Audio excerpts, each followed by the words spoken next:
The first thing I want you to take away from today is this. You will have good days and you'll have bad days.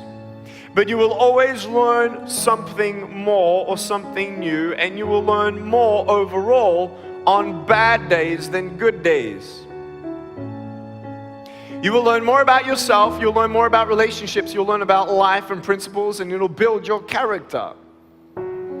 If you're a person who wants to, let's say, improve on your character of patience, let's say, don't complain when you're waiting in a line. You ain't going to grow in patience until you're put in a place to wait. It's like you go into a gym and you're walking through the front doors and you tell your wife or your husband, I'm going to the gym. You go into the gym and you come in 3 feet and you do a U-turn and you ride out, I went to the gym. Ain't gonna do nothing. You gotta go in there, and what are you gonna do? You gotta pick up the weights. And you exercise the muscles that you want to build. I stand before you without arms and legs, but a very strong man because of the bad days in my life. You know how it is. If you didn't go what you've gone through, you wouldn't be who you are today.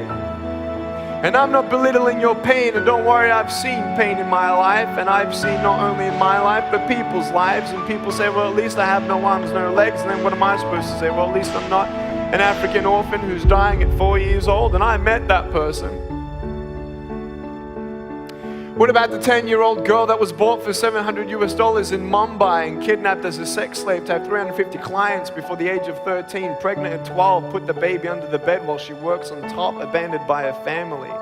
After she pays her debt of $700 after 3 years with her child, she leaves on the streets of Mumbai hoping for a new life. No family, no job, no food.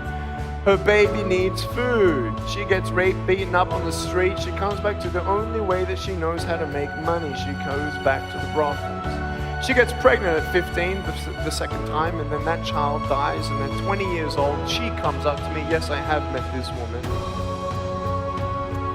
She comes up crying. She says, Nick, I just found out I got HIV/AIDS. And I got fired for being a prostitute. What do you say to that? You may have arms and legs, but unless you know 3 things. Number 1, who are you and what your value is? Number 2, what is your purpose here in life? And number 3, what is your destiny when you're done here? If you don't know the answers of any of those 3 questions, you're more disabled than I.